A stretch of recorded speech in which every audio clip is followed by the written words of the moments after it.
Hi, it's Richard Bromwell here from Charterhouse Auctioneers, and we're going to have a walk and a talk through our huge classic and vintage car auction coming up at the wonderful Haynes International Motor Museum on Thursday the 5th of October.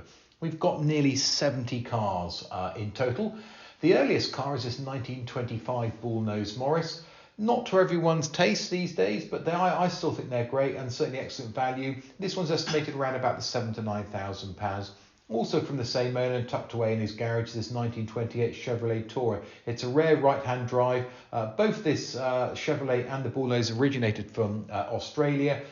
They've had long-term previous ownership and are on the button and ready to go. Something else on the button and certainly ready to go is this 1929, the Samson GS8, the Grand Prix Sport. And what a beautiful looking car. Looks fast standing still, as they say. This has had a huge amount of work done on it, and this one is estimated between sort of 150 and 170,000 pounds.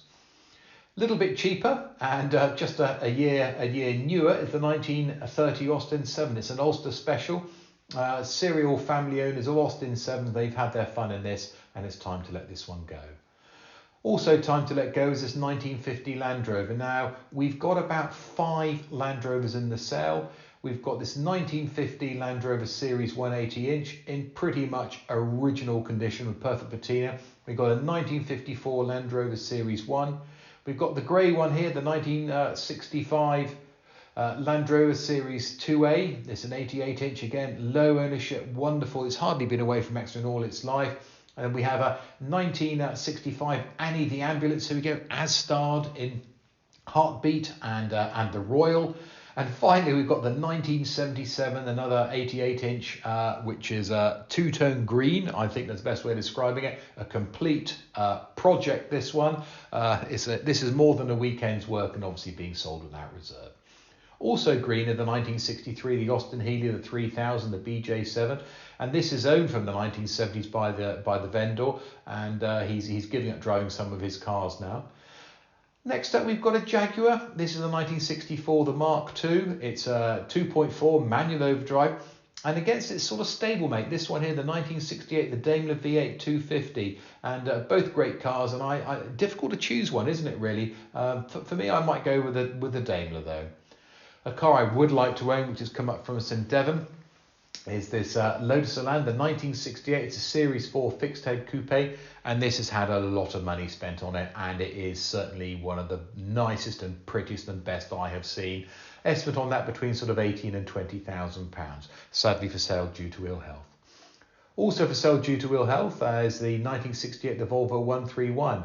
And this one has again had a lot of work spent on it recently. An estimate on that round about the sort of £7,000. A little bit more dear is the 1968, the Bedford CA van. And yes, we used to see these absolutely everywhere. Then the Transit came along and sort of killed them all off. This is a rare one, all beautifully restored, lovely like small commercial, certainly ready to be signed, written, estimated around about the £10,000. Also from the same year is 3 more cars. Here we go.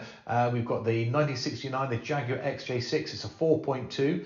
This has been in long-term storage for about 20 years now. It will require some recommissioning, but it's actually a really nice straight car being sold without reserve. And a brace of 1969 MGCs. Here we go, there's the 2 of them here, both in the red here. The first one, this is a Downton Tune, which is super rare. And the second one here, this again, long-term ownership. We've got a couple of Rovers. We've got a brace of Rovers. We've got the P6 here, the 3.5 V8. And also we've got the 1971, the Rover P5B, the 3.5 litre coupe. Couple of Rover V8s.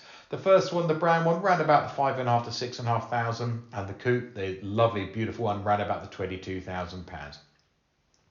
Next up, we have a brace of little baby Fiats. We've got the 1972 Fiat 500 in the red. And that's a right-hand drive car. And we've also got the 1973, the Fiat 500F. Here we go. And both of those are estimated around about the sort of the £9,000. One of the star lots in the sale is the 1974 Jaguar E-Type. It's a Series 3 V12 Roadster. The owners bought this a couple of years ago. His brother had one when he was younger. He decided he'd treat himself. He bought it and he spent in the region of £30,000 on the mechanicals. And it's just recently had an MOT on it, although obviously exempt, and that went straight through without any advisories. Value on that round about the £64,000 to £68,000. Also from a perfectionist owner is this 1975 Porsche 914, beautifully presented here on a lovely bright sunny day. And this one's estimated around about the sort of the 16 to 18,000 pounds, and this car has wanted for nothing. Putting a rare occurrence and appearance in it to auction here is the 1976, the Alfa Romeo de Montreal, long-term ownership. He's owned it about 10 years and he's not run it in that time. He's got quite a few cars in his collection, which he's thinning down from Devon. And the Montreal, lovely service history, lovely low mileage, lovely low ownership. It will require some recommissioning, but still it's an original right-hand drive car, estimated between sort of 45 and 50,000 pounds. Now we've got the 1984, the Rolls-Royce Silver Spirit. Over the years, I've sold quite a few of these. Some of them you would want to maybe target as wedding cars. This is not one of them. It's low mileage, it's low ownership. This year alone, it's had a bare metal respray costing just under £8,000. It's got brand new Uniroyal tyres, exactly as it should be, costing over £1,000. This car is wanted for nothing and is estimated around about the £12,000 to £14,000. Less money, and with a big turbo, is the 1989 Mitsubishi Starion Turbo. This has been dragged out of a garage over near Bridgewater. Rare to see. The phone has been ringing off the hook for this. It's a project. It has had an engine change, and 80s with a turbo. They are 80s and 90s with a turbo. Is certainly very, very popular, and this one's estimated at £3,000 to £4,000 and should do very, very well. Next up, another hot car. This is a 1990 Ford Sierra Sapphire Cosworth. This is a one-owner car with about 36,000 miles on the clock.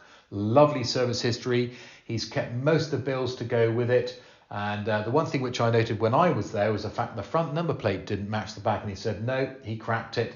And the other thing he did was he's had to replace one of the headlights, and that's why he's put these protective covers on them. An estimate on that round about sort of 22 to 24,000. That is a genuine one-owner car, super low mileage. Now we've got a couple of modern cars. We've got the 1990 Rover 200, the BRM, sort of the wide mouth frog here. And this has been a Devon car all its life. It's around about £1,400 to £1,600. It's not expensive. And next up, we've got the 2004, the Mazda MX-5. This has been lady owned for many, many years and has low mileage. It's on that sort of 2,000 to 3,000. And another modern car is a 2005 BMW M3. Clients owned it for about 10 years or so. And he just doesn't drive. He prefers his X5, and that's sort of probably the cheapest M3 you're ever going to see, estimated at £7,500 to £8,500. Now as a project, and we do love a project, this is a late entry. Here we go, the Heinkel, the Trojan, the 1962, and here's the body, and here's all the bits. There's two engines, there's two steering wheels. The owner many years ago obviously bought another one which he stripped down for parts, dismantled his own one and never put it back together. So no reserve lot. And finally, the Italian job. Here we are, the Mini Tributes. Here we go, red, white and blue. And the Mini Tributes here, all restored, all beautiful condition. A serial Mini owner and restorer. He still races today. He's got a hill climb, he's got a track one, and these are estimated between sort of £12,000 and £14,000 each. So there's a bit of a quick look, a walk and a talk through the auction, and hopefully we'll see you at the sale.